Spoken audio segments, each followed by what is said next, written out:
राधे राधे। आप सभी का फिर से स्वागत है एक नए वीडियो में, जिसमें हम आपको आज भगवान श्री राम की तपोभूमि चित्रकूट धाम करवी के महत्वपूर्ण 4 तीर्थों के दर्शन कराएंगे। जिसमें हम सबसे पहले आपको दर्शन करा रहे हैं गुप्त गोदावरी। इस समय हम गुफा के अंदर प्रवेश कर रहे हैं और यहाँ पर गुफा इतनी सक्रिय है कि एक ही आदमी जा सकता है और एक ही आदमी वापस आ सकता है। तो इस समय हम गुफा के अंदर प्रवेश कर रहे हैं और यहाँ एकल रास्ता है। जब लोग गुफा में प्रवेश करते हैं तो आने का द्वार बंद रहता है और जब लोग गुफा से बाहर निकलते हैं तो जाने का मार्ग बंद रहता है।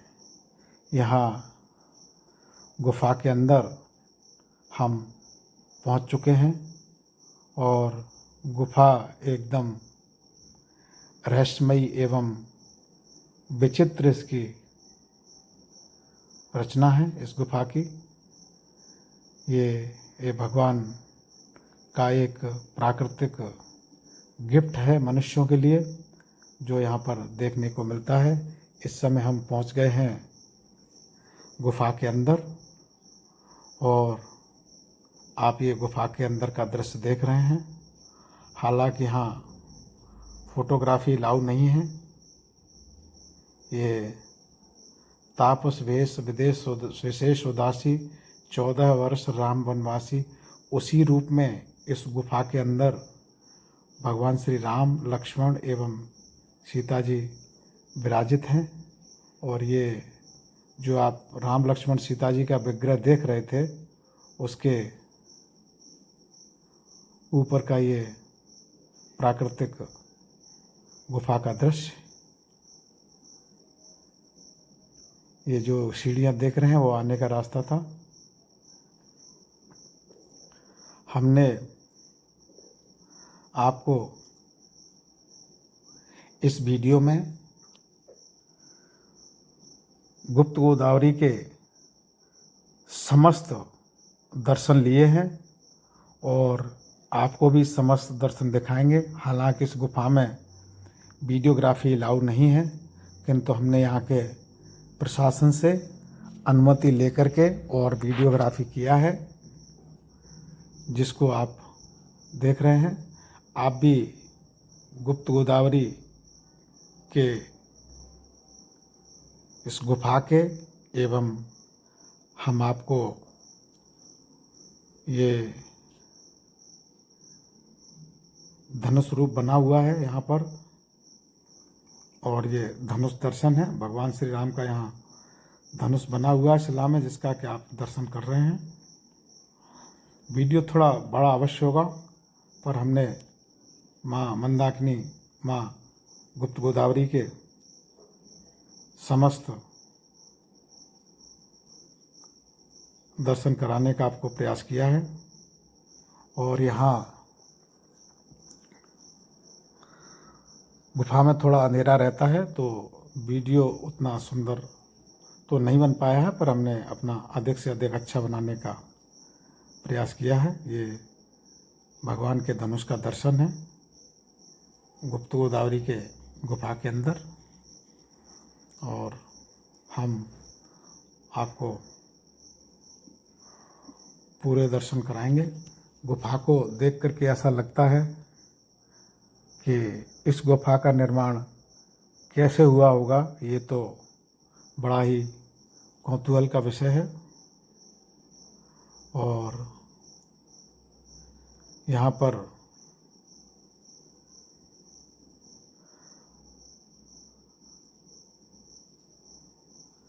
हमने पहले ही आपसे कहा है कि वीडियो थोड़ा बड़ा होगा, पर आपको संपूर्ण गुप्त गोदावरी के दर्शन इस वीडियो में प्राप्त होंगे। आप वीडियो में बने रहें।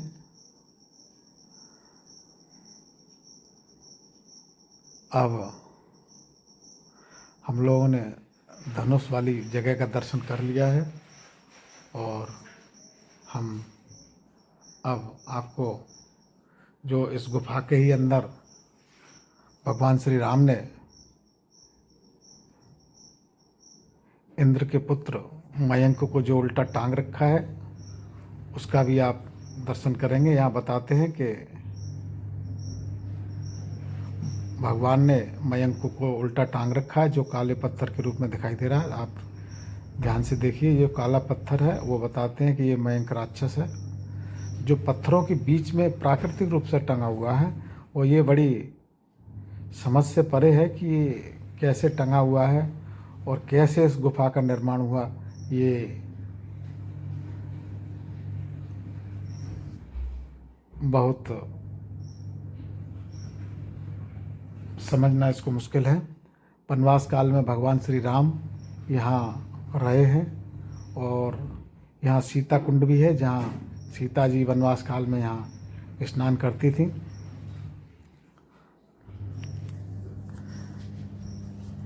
आप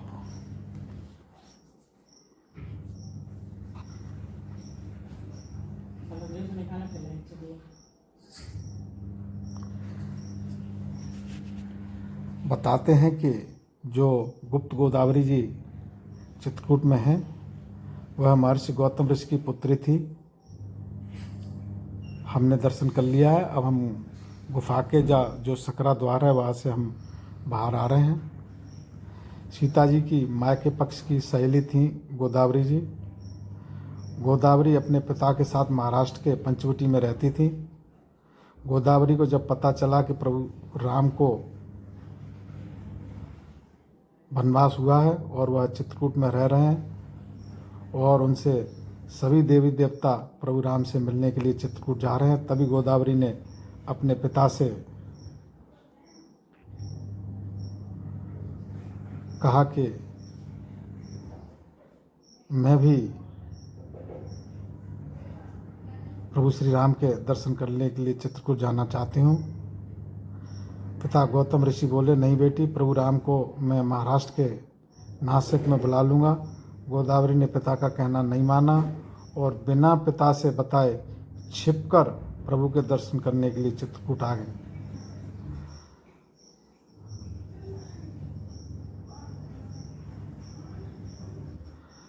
चित्रकूट में गुप्त गोदावरी में दर्शन करने के बाद मन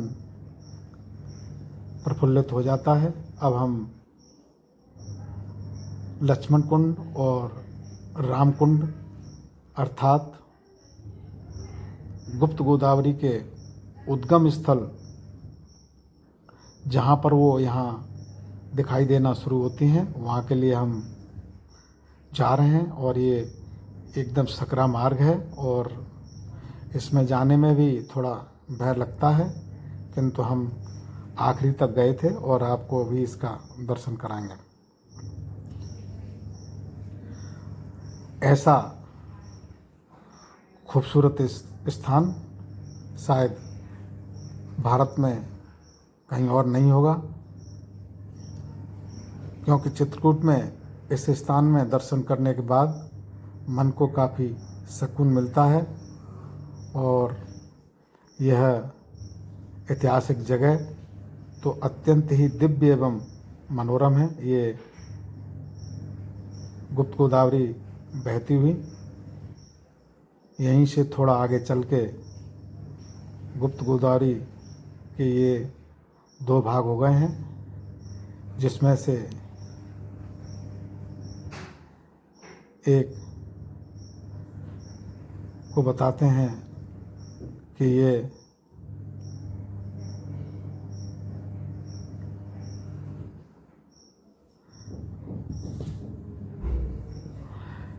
दो कुंड हैं यहाँ पर छोटे छोटे, आप देखेंगे, अभी दर्शन करेंगे।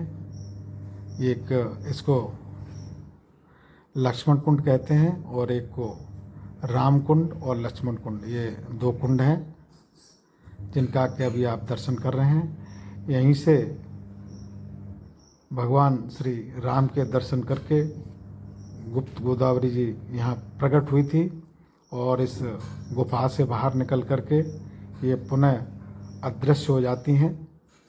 इनका कहीं कोई आगे जल का कोई निकास यहाँ दिखाई नहीं देता है, इसी कारण इनको गुप्त गोदावरी कहा जाता है। हमने ये गुप्त गोदावरी का उद्गम स्थल, जहाँ से ये इस गुफा में प्रकट हो रही हैं, हमने ये प्राकट्य स्थल का दर्शन कर लिया है और अब हम गुफा से बाहर की ओर प्रस्थान करेंगे। हमने आपको ये गुप्त गोदावरी जी का जो पूरा दर्शन है, वो पूरा का पूरा दर्शन हमने आपको कराया है। अब दर्शन करके हम गुफा के, गुप्त गोदावरी जी की जो गुफा है उसके प्रवेश द्वार के हम पुनः लौट कर आ गए हैं दर्शन करके, और इसके बाद हम गुप्त गोदावरी गुफा के बाहर के दृश्य का आपको अवलोकन कराएंगे। तत्पश्चात हम यहाँ से जाएंगे सती अनसुईया आश्रम।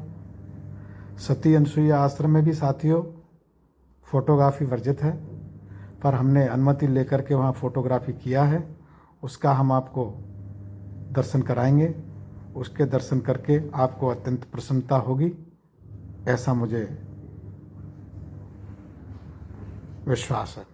साथियों, ये गुप्त गोदावरी के बाहर का ये विहंगम दृश्य, ये गुप्त गोदावरी वहाँ से निकलती हुई बाहर दिखाई दे रही हैं। यहाँ के बाद में गुप्त गोदावरी का जल कहाँ चला जाता है इसको कोई नहीं जानता, यहीं से ये गुप्त भी हो जाती हैं। और ये यहाँ का मनोरम दृश्य, बाहर का दृश्य बहुत ही अत्यंत सुंदर दृश्य है, जो देखते ही बनता है।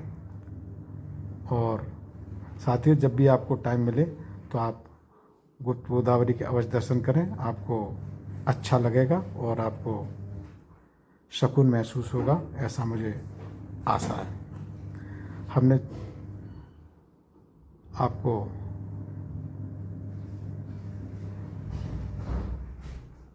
गुप्त गोदावरी के दर्शन के पश्चात साथियों अब हम आ चुके हैं सती अनसुईया आश्रम।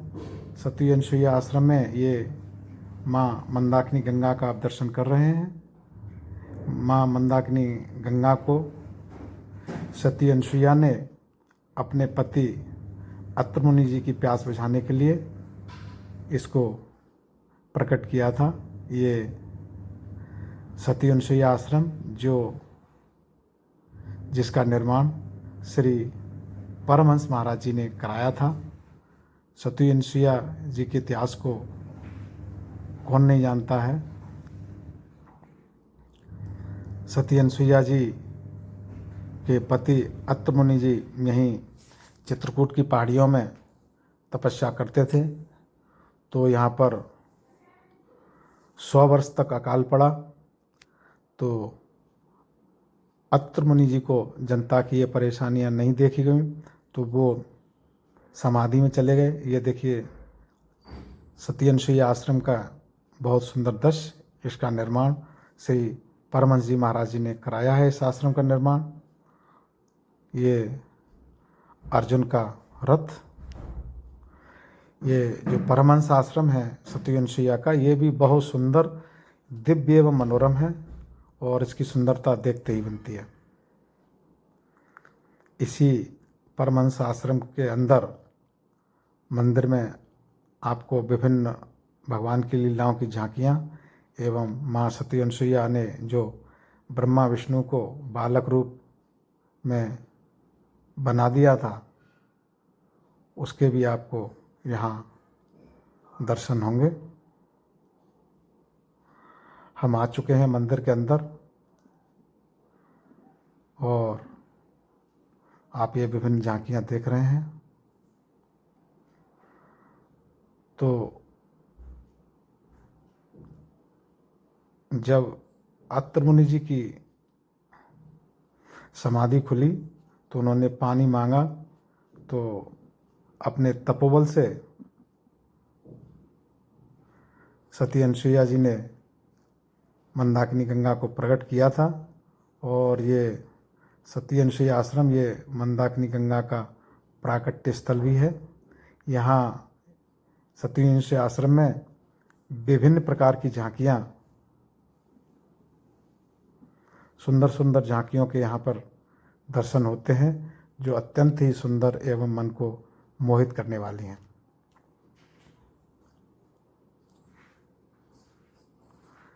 यहाँ हालांकि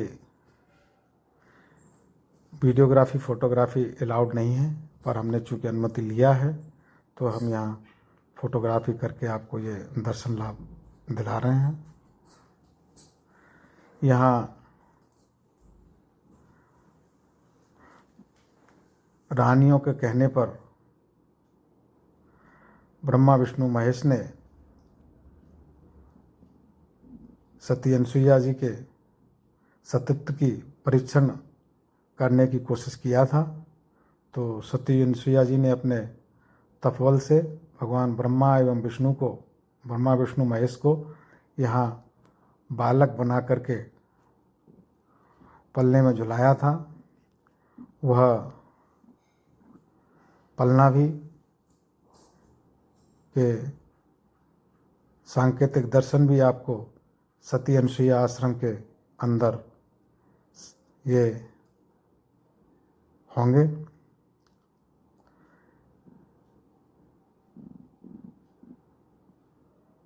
ये यहाँ पर विभिन्न महापुरुषों की समाधियाँ हैं ये, और यहाँ इस परिसर में अत्यंत सुंदर सुंदर झांकियाँ हैं, जिसके आप ये यहाँ का मुख्य मंदिर है। ये देख रहे हैं आप, ये ब्रह्मा विष्णु महेश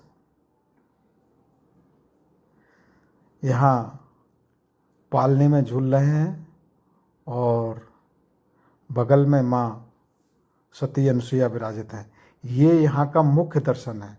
ब्रह्मा विष्णु ये सती अनुसुईया जी हैं, और ये बगल में ब्रह्मा विष्णु महेश, माता अनुसुईया ने पालना दियो पालना, डाल ले दोनों तीन देव बनकर ललना। ये यहाँ का महात्म है, ये सती अनुसुईया जी। और बगल में जो पलना है उसमें तीनों देव ब्रह्मा विष्णु महेश बालक बना दिए हैं सती अनुसुईया जी ने अपने तपोबल से, और वो पलना झूल रहे हैं। ये सती अनुसुईया जी परम तपस्विनी हैं, और इनकी तपस्या अत्यंत जीवंत है। और ये इतनी परम तपस्विनी है कि ये जगत जननी माँ सीता को भी पतिव्रत धर्म का उपदेश देने में सक्षम है। और भगवान राम ने वनवास काल में स्वयं माता सीता को पतिव्रत धर्म की शिक्षा लेने के लिए सती अनुसुईया के पास भेजा था, और माता सीता ने अनुरोध पूर्वक सती अनुसुईया जी से पतिव्रत धर्म की मर्यादा एवं शिक्षा देने का अनुरोध किया था। तो उन्होंने सीता जी को पतिव्रत धर्म की शिक्षा दिया था। इसका पूरा प्रकरण सीता जी को पतिव्रत धर्म की शिक्षा के अंतर्गत रामचरितमानस में वर्णित है, जो अपने आप में एक प्रसंग के रूप में, एक विषय के रूप में रामचरितमानस में गोस्वामी तुलसीदास जी ने बहुत सुंदर ढंग से प्रस्तुत किया है। जैसा कि हमने बताया कि इस आश्रम में, मंदिर में विभिन्न महापुरुषों के यहाँ पर विग्रह हैं, जो अत्यंत तपस्वी रहे हैं और जिन्होंने चित्रकूट की महिमा में बहुत बड़ा योगदान किया है और उन्होंने यहाँ आध्यात्म को जन जन तक पहुँचाने एवं चित्रकूट को विकसित करने में बहुत बड़ा योगदान रहा है। और ये दर्शन कर रहे हैं 1008 श्री नारायण दत्त जी महाराज के। और ऐसे ही परम तपस्वी श्री परमहंस महाराज, जिन्होंने चित्रकूट में विभिन्न विकास के कार्य एवं आध्यात्मिक चेतना को जन जन तक पहुंचाने में अपना बहुत बड़ा अमूल्य योगदान यहाँ चित्रकूट की धरा को, तपोभूमि को दिया है, जिसके लिए ये चित्रकूट तपोभूमि हमेशा उनकी याद करती रहेगी। इस सत्यवंशी आश्रम का निर्माण भी परमहंस महाराज ने कराया था और ये एकदम मंदाकिनी गंगा के किनारे ये दिव्य मनोरम सत्यवंशी आश्रम बरबस ही किसी को भी अपनी ओर मोहित करने एवं उसके चित्त की वृत्ति को शांत करने में सक्षम है। और यहाँ दूर दूर से लोग दर्शन के लिए आते हैं। साथियों, अब हम आ चुके हैं स्फटिक शिला पर, जहाँ पर भगवान श्री राम ने माता सीता जी का अपने हाथ से श्रृंगार किया था। यहाँ स्फटिक शिला पर हम आ चुके हैं और ये स्फटिक शिला भी सती अनसुईया जी के द्वारा प्रकट की गई मंदाकिनी गंगा के एकदम किनारे पर ये स्फटिक शिला का आप दर्शन कर रहे हैं। यहीं पर भगवान राम ने सीता जी का श्रृंगार किया था।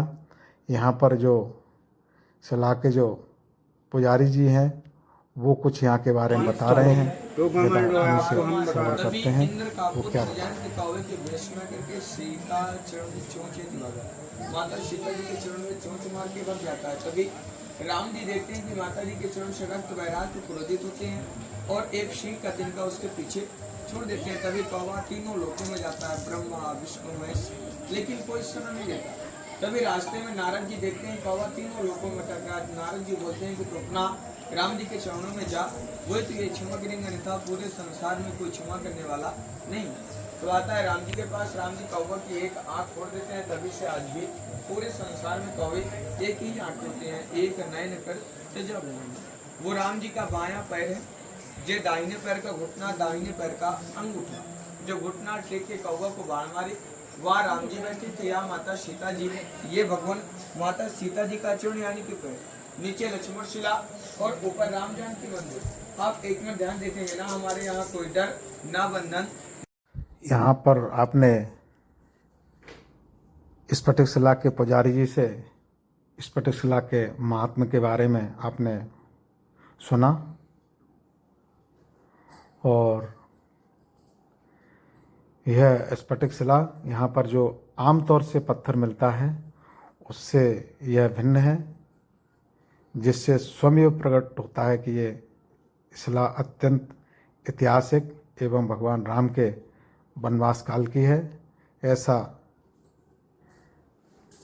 स्पष्ट प्रतीत होता है। ये स्फटिक शिला की बगल में ये मंदाकिनी गंगा का आप दर्शन कर रहे हैं। मंदाकिनी गंगा जी इसी स्फटिक शिला को स्पर्श करती हुई बहती हैं और ये बह करके रामघाट की ओर जा रही हैं। ये सुंदर दर्शन मंदाकिनी गंगा का।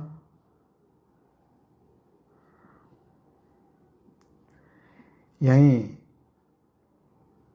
स्फटिक शिला की बगल में ये लक्ष्मण शिला भी है। ये भी बहुत दर्शनीय एवं ऐतिहासिक है। ये हमारा चित्रकूट के चारों धामों में यह हमारा तीसरा धाम था स्फटिक शिला।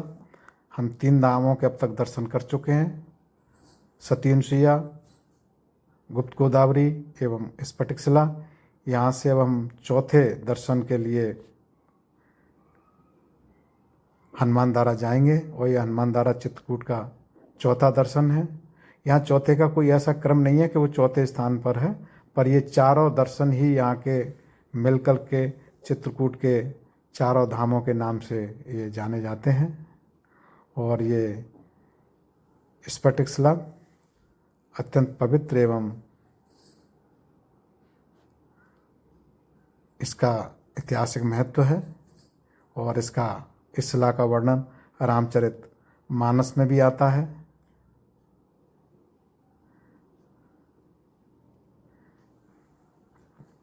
हमने स्फटिक शिला एवं स्फटिक शिला की बगल में ही स्थित लक्ष्मण शिला का दर्शन कर लिया है। साथियों, हम आ गए हैं अपने चौथे दर्शन के रूप में।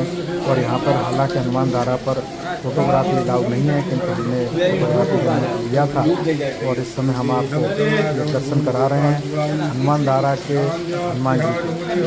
ध्यान दीजिए कि हनुमान जी के दर्शन हैं, आप करिए ये हनुमान जी के दर्शन। ये हनुमान जी जब लंका दहन के बाद में तपस बढ़ गई थी, तब वो वहाँ से अपनी आग अग्नि ज्वाला को शांत करने के लिए यहाँ ये पर्वत पर आ गए थे। और भगवान श्री राम ने अपने धनुष बाण से यहाँ पर एक धारा को प्रकट किया था। वह धारा श्री हनुमान जी से स्पर्श करती हुई उनकी भुजा को शीतल करती हुई नीचे बह रही है। और ये धारा यहीं से प्रकट होती है, ये अनवरत बहती रहती है। और ये बड़ा कौतूहल का विषय है, तो पहाड़ के ऊपर से धारा आ रही है, जो कि अपने आप में एक विचित्र वैज्ञानिक घटना है। ये आप हनुमान धारा का मुख्य मंदिर देख रहे हैं। और यहाँ हनुमान धारा पर पहुँचने के लिए आप सीढ़ियों से भी आ सकते हैं, और आप चाहें तो ये यहाँ पर रोप वे भी बना हुआ है, उसमें रोप वे से भी आप ऊपर आ सकते हैं। ये हनुमान धारा से लिया गया ज़मीन का ये दृश्य, अत्यंत मनोहर दृश्य। ये रोप वे का ये सब मशीनें लगी हुई हैं। ये हनुमान धारा से लिया गया नीचे का दृश्य, बहुत सुंदर दृश्य यहाँ से आता है। जाने वाले नीचे अत्यंत विहंगम दृश्य जो हमने हनुमान धारा की पहाड़ी के हनुमान धारा के मंदिर की बगल से लिया है। और यहाँ से ये चित्रकूट दिखाई दे रहा है। हमने कैमरा जूम करके हमने चित्रकूट का भी दर्शन कराने की कोशिश किया है। और देखिए ये जो पहाड़ दिखाई दे रहा है, ये हमारे कामदगिरी हैं। ये कामदगिरी हैं, ध्यान से देखिए, ये कामदगिरी हैं। इन्हीं कामदगिरी की लोग परिक्रमा करते हैं। लाखों श्रद्धालु यहाँ कामदगिरी की परिक्रमा करने के लिए अमावस्या के दिन इकट्ठे होते हैं और बड़े भाव से यहाँ परिक्रमा करते हैं। ये नीचे का दृश्य, ये जो रोड देख रहे हैं, ये सतना का बाईपास है। ये नीचे बड़े हनुमान जी हैं जो सतना रोड पर विराजित हैं। हमने कैमरा जूम करके और ऊपर से इनका फ़ोटो लिया है। साथियों, हमने आपको चित्रकूट के पवित्र चारों धामों सत्यनशिला, गुप्त गोदावरी, स्फटिक शिला एवं हनुमान धारा के दर्शन कराए। आपको ये वीडियो हमारा कैसा लगा कृपया कमेंट सेक्शन में अवश्य बताएं। Radhe Radhe. For anyone to everyone, thank you for watching the video. Thank you once again. ऊंचा पाची मन करो सिख देखो भयो करे